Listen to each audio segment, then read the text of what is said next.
Back in 2019 near Denver, Colorado, a 23-year-old truck driver named Rogel Aguilera Maderos lost control of his truck after his brakes failed, then crashed into traffic and killed 4 people. Obviously, this was a very tragic incident for all involved. Just tragic for those 4 people and all their families, for all the people that were injured during the accident, but also tragic for the driver. It was not his fault that his vehicle malfunctioned. It was clearly never his intent to kill anyone, and now his life is ruined too. He will never get over the guilt that he feels. He will never be the same again. And he will never get out of prison because he was given 110 fucking years. 110 years for a traffic accident. Now, I'm not saying that he shouldn't be held accountable on some level, but I am saying that 110 years is too fucking much. There are people who commit intentional homicide, who devise a plan to kill someone, then go out and kill someone. Kill multiple people, rape multiple people, and don't get that many years. Now, he was found guilty on 27 counts, including vehicular homicide, and all of the counts carried a minimum mandatory sentence, and all of those sentences will run consecutively, which will bring his sentence to 110 years. Now, even the judge thinks that the sentence is too harsh, but he claims that there's nothing he can do about it. The law is the law. Well, Judge, the law is bullshit. Clearly, mandatory sentencing needs to change, but why was this guy facing over 40 counts in the first fucking place? That was the choice of the prosecutor. The prosecutor also knew that each count carried a mandatory sentence.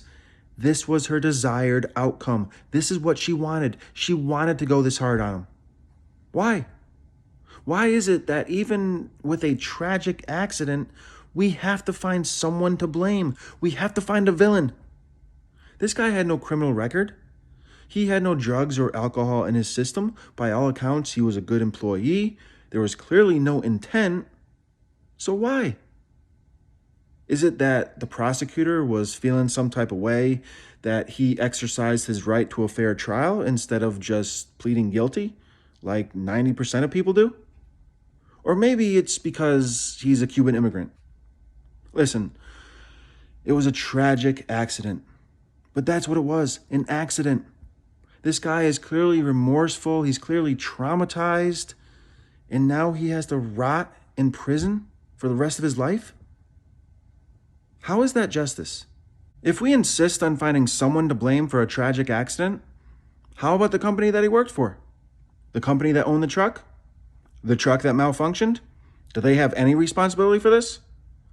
Apparently not, because as a society, we can simply never address structural issues or hold corporations and systems accountable. We can only ever blame the individual. Whether it's accidents or a crime or a pandemic, it's always the individual's fault, never the systems that create the conditions. This whole case is also just a logical outcome of our tough on crime, law and order society.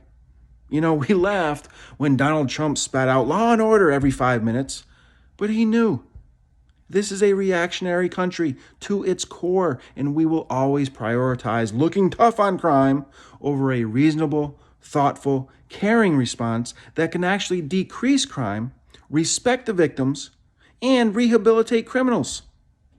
But no, we can't do that. Gotta find someone to blame. And if there's a black or brown person around to blame, even better.